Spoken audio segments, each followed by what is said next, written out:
What's up, YouTube? It's Xandar the Legend here today with a booster box of Cons of Tarkir because we're going for fetch lands. So with that said, Gerber, let's get right into this. Actually, I just cut the box in half, but not the plastic. That's hilarious. That's the first time for that. Today's going to be a little bit faster of an opening. Only going to be going over cards of notable value or that I'm particularly looking for, such as Sorin, Fetches, Sarkin, Dig Through Time. That's really about it. Booster boxes always have an insert. Talks about Friday Night Magic, running in your store every week, all that sort of thing. First pack, we'll go over the anatomy of a booster pack. Typically, you have 10 to 11 common cards with a set indicator noted in black. You're going to have 3 uncommons noted by silver. And then after your 3 uncommons, you're going to have a rare or mythic, be it gold or orange in that order. First rare for the set we have is a Rattleclaw Mystic. Actually, a pretty good card and gets used in a lot of different decks. So, very good start, in my opinion. I mean, it's no foil Mythic Sorin or something, but Mind Swipe is the rare in that pack. And a Burn Away is our first premium card.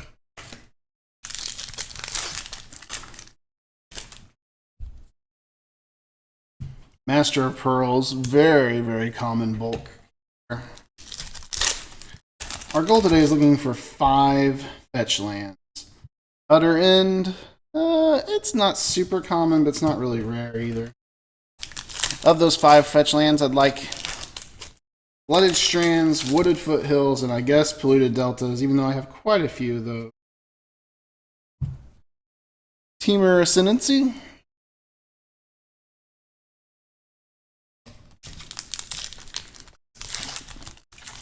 Dig Through Time is really, just don't have very many of those, and they go for quite a bit.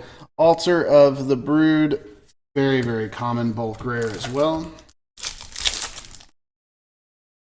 This should be an interesting box indeed.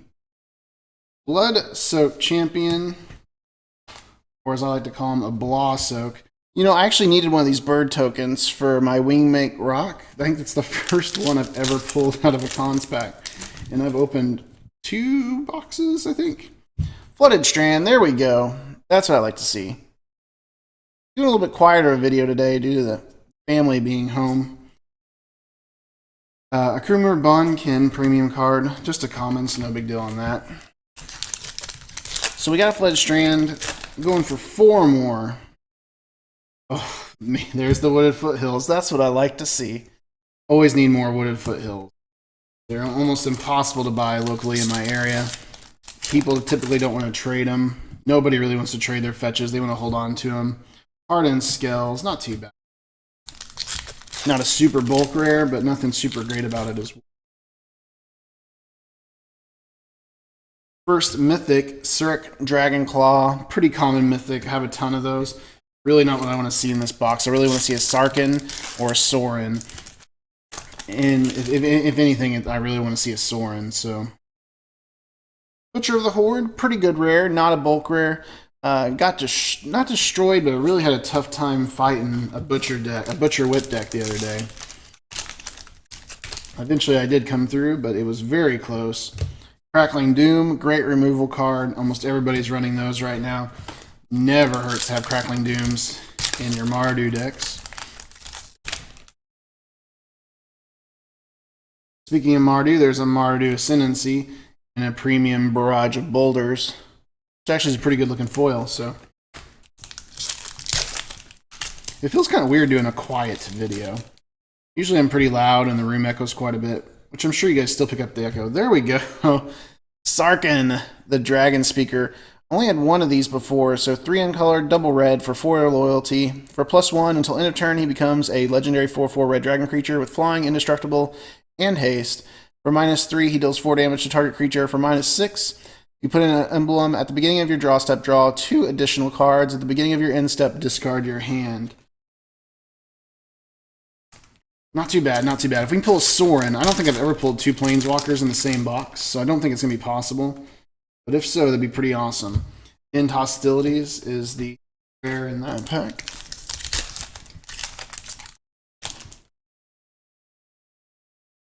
Necropolis Fiend, I believe he's on the intro deck, so he's not really worth too much. We're still looking for 3 more fetch lands and a couple more mythics. Dragon Throne of Tarkir.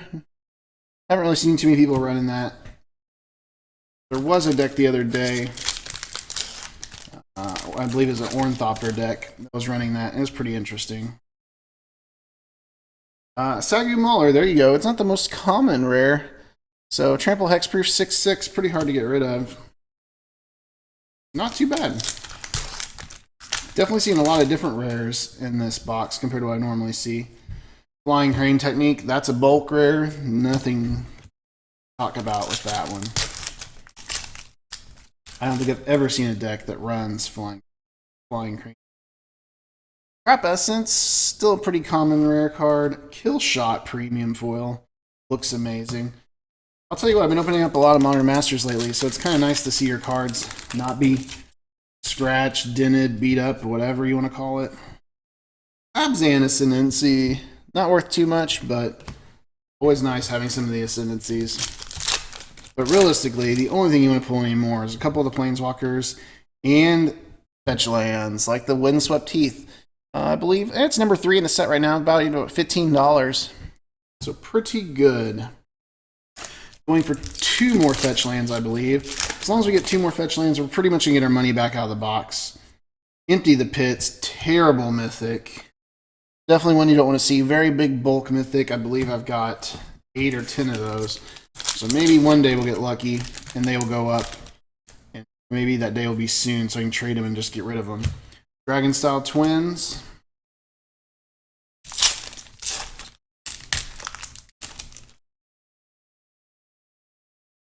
Oh, here we go. Actually, we just pulled a really good Dragon Throne of Tarkir, but a foiled Siege Rhino.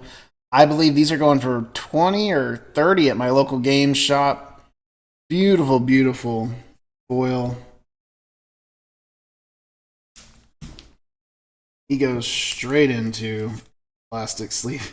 Sarkhan doesn't get one, but a Siege Rhino does. That's awesome. That's incredibly awesome. I don't really know too many other cards foiled. I mean, obviously the foiled fetch lands would be the only other super big money. Another Blood-Soaked Champion. That's 2 in this box. Obviously, very, very bulk rare. Villainous Wealth. And an Archer's Parpet, or whatever it's called. Premium. Nothing too fancy there. Savage Knuckleblade. Very awesome card. Do a lot of different things with him. People do run and play a set of him in several different decks.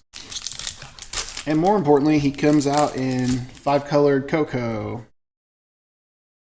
Any card that can be used as collected company is just awesome in my opinion. Sage of the Inward Eye. Blah. A bear token. And we're down to our last 6 packs already. We're wanting to see 2 more fetch lands and a Sorin. If I had to pick something, that's what I'd want.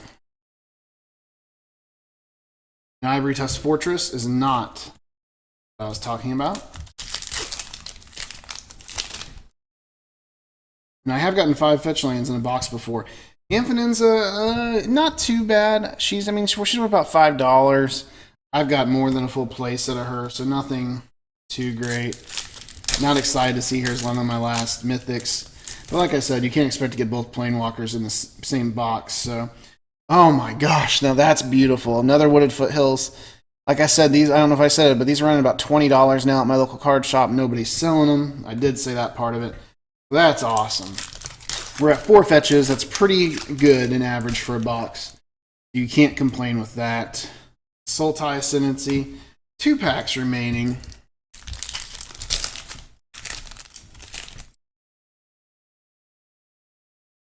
Raider's Claws. Okay, not too bad of a rare. Good removal card. Icespire Mantis. Doesn't get used too much. Cool looking premium, though. Now, I know this is kind of a weird video because I've been quiet the whole time and just kind of barely going through the cards, but this is a great time to subscribe, click like, leave me a comment down below. This is very different than a typical box opening. So if you're just now seeing this for the first time, please go check out another video. We have lots of different box openings. We have ones that are just music. We have ones that are kind of quiet like this one. But most of them are typically loud, exciting, and we go through all the cards, even the uncommons, especially the newer sets. Last rare is a Bloodstained Mire. We've managed to get all 5 fetches. Good fetches, too. Bloodstained Mire is the lowest value one at $12. However, that pretty much makes the box pay for itself. Between a foiled Siege Rhino, right there, let me make sure I'm not miscounting. Money cards are important playable cards. Rattleclaw Mystic, Bloodstained Mire, Crater's Claws, Siltai Ascendancy, not so much. Wooded Foothills, Amphinenza for sure. Ivory Tusk is crap. Playable, crap. Kind of playable. Not really playable. Dragon's Bulk, that's bulk. Windswept Heath's obviously good. Abzan's crap. Sagu's pretty much crap. I mean, he's not terrible, but intro deck, in hostilities, one of these cards, oh, it's just extra. Sarkhan's definitely good. Mardu Ascendancy, Crackling Doom's playable. Butcher of the Horde's playable. I don't really see anybody running Suruk. Leave me a comment down below if you do know somebody that is running Suruk. Like I said, right now he's going in the crap pile. Hardened Skills, crap pile. Wooded Foothills playable. Footed Strand. Bloodsoaked Champion. Alter the Brood. I don't see Timur. Utter End. I mean, I don't know. I think it can make its way into Abzan somewhere, but nobody runs it. 4 mana for exiling a non-land permanent. Just most people don't play with it. Master Pearls is crap. Mindsweep's not really that good. So at the end of the day, 1, 2, 3, 4, 5. Yep, 5 fetch lands. 2 of them being Wooded Foothills, which are about impossible to buy. I don't think you could ever ask for more out of a box. So we're going to leave it with that, guys. If you pulled more than 5 fetch lands, other than obviously the Gimped or the Super God Fate Reforged boxes, let me know if this is about average or if this is what you see. Typically, I see a polluted Delta or 2, so I'm glad to get a different mix for once. Thanks for watching, and keep playing Magic.